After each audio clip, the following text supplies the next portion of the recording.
Olá, sejam bem-vindos à aula de Geometria Analítica com o professor Estevam Grosch Tavares para o curso de Engenharia Mecânica da UNESC. Na aula de hoje, vamos iniciar aí o assunto da unidade 5, que é cônicas. Também pode ser encontrado na literatura como seções cônicas. Vocês vão entender por quê.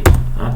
Então, as cônicas são o que, basicamente? São lugares geométricos, né, clássicos, como elipse, parábola, hipérbole e circunferência. Tá? Vamos então aqui para a introdução. O que seriam então as cônicas, né? Já ali, conforme vocês podem ver nas outras, né, nos outros temas, são aqueles lugares geométricos, né? Certo? Mas por que a origem palavra cônica? Pois bem, se vocês imaginarem que vocês têm dois cones infinitamente grandes, né? Aqui, ó, aqui só tem um pedaço dele, mas ele sobe para cá, né? E desce para cá. Tá? Unidos de ponta a ponta. Se eu pegar um plano e interceptar este plano de alguma maneira nesses meus cones, eu vou obter, né, na interseção as figuras geométricas referidas. A primeira é o círculo, né? O círculo, simplesmente, se você pegar, tá, um plano e passar da forma como está aqui, cortar, a figura formada será o círculo. Agora, se você pegar um plano de modo que, na hora que ele cruza, ele corta somente tá? um dos cones aqui. Esse cone aqui, né, como ele cresce para lá, o plano cresce para cá, você vê que eles se divergem. Então, este plano nunca tocará o cone de cima, só toca no cone inferior. Poderia estar aqui este plano tocando no cone superior, mas não no inferior. Tá? Mas de modo, tá, que forme aqui, ó, como vocês podem ver nessa ilustração, tá? Uma parábola. Tá?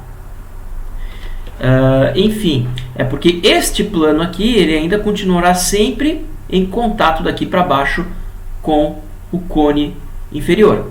Porém, se você pegar e puxar esta superfície para cima, uma hora ele vai sair. Ele só vai cortar uma região como aqui, no caso do círculo, formando aqui o que a gente chama de elipse. Então, este plano aqui, ó, cortado desta forma, vocês têm, né, a elipse ali, ó, que seria uma circunferência, digamos assim, deformada, tá? De uma maneira bem grosseira, isso não é o correto, mas a gente pode dizer assim, beleza? E por final nós temos a hipérbole. Se você pegar um plano e cortar, né, do jeito que está aqui, colocado na vertical, você, além de cortar uma região do cone inferior, você corta também uma outra região do cone superior.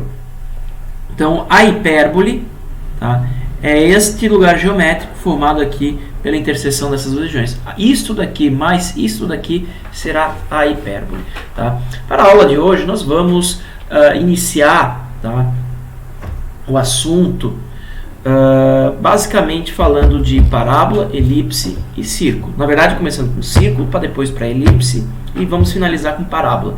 Tá? A parte de hipérbole deixarei para a aula da semana que vem. Ok?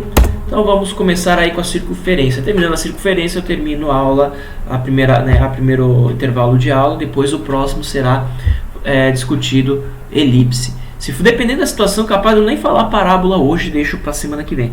Tá? Não há problema nenhum. Nesse caso, vamos falar a respeito da circunferência. Tá? Por definição, a circunferência é o lugar geométrico dos pontos de um plano cuja distância a um ponto fixo é constante. Que ponto fixo seria este? O centro do círculo. Tá? Então vamos olhar aqui bem direitinho. O círculo, gente, a definição de círculo se restringe somente a esse slide. Já o próximo é a elipse, que tem mais alguns slides, mais alguns conceitos. É um pouco mais complicado. Tá? Tanto que eu serei mais resumido em alguns temas ali. Tá? Não vou desenvolver a equação de elipse, eu só vou apresentá-la, mas eu vou explicar como se gera. Já aqui não, aqui eu vou discutir. E tudo isso apenas num slide, conforme vocês têm aí. Então vocês têm um círculo qualquer, né? O círculo tem o seu centro. O centro está, né, representado pelo ponto C com as coordenadas xc e yc. Você tem um ponto P pertencente ao círculo. Tá? Este P pode ser qualquer ponto aqui, ó, tá? Dentro do círculo. dentro não, por cima, né, da linha, da divisa do círculo aqui, né, de modo tal que então a gente sabe que qualquer ponto que pertence ao círculo, ele será um ponto que tem uma distância sempre r com relação ao centro. Então a distância daqui até aqui é r, a distância daqui até aqui é o r, e assim por diante. Essa distância nós chamamos de raio, né? Então vamos voltar aqui da parte de vetores. Nós temos aqui o nosso sistema coordenado x, y, né, no R2, com a origem aqui. Então nós temos o primeiro vetor que indica a posição do centro do nosso círculo com relação ao espaço, né? Então aqui, né, o vetor OC tem componentes xc e yc, ou seja, tem os valores da coordenada do ponto C. Claro, o vetor OP é simplesmente x e y como componentes, né? Afinal de contas, é o valor do ponto P, né? São as coordenadas do ponto P. Beleza? Beleza.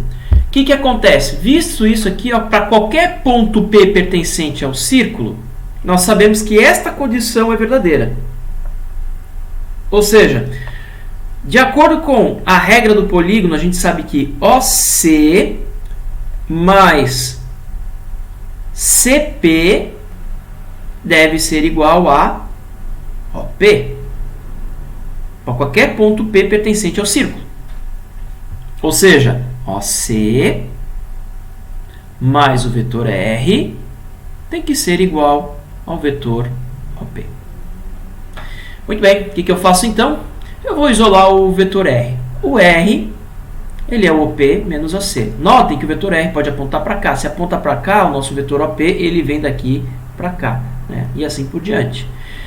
Então, o que acontece? Se eu explicitar as componentes, né, as componentes do vetor, eu tenho Rx, Ry. Esse Rx e Ry ele depende de onde está o ponto P. Assim como as coordenadas x e y também dependem do ponto P. Né? Agora, xc e yc é fixo. O que acontece? Nós sabemos que o módulo deste vetor tem que ser igual ao módulo deste vetor, que é o que está escrito aqui. Então, a gente sabe que o módulo, ou norma, pode ser escrito por Pitágoras. Raiz quadrada de r quadrado x, rx quadrado, mais ry quadrado tem que ser igual a raiz quadrada de x menos xc ao quadrado, mais y menos yc ao quadrado. Né? Aqui tem um pequeno erro.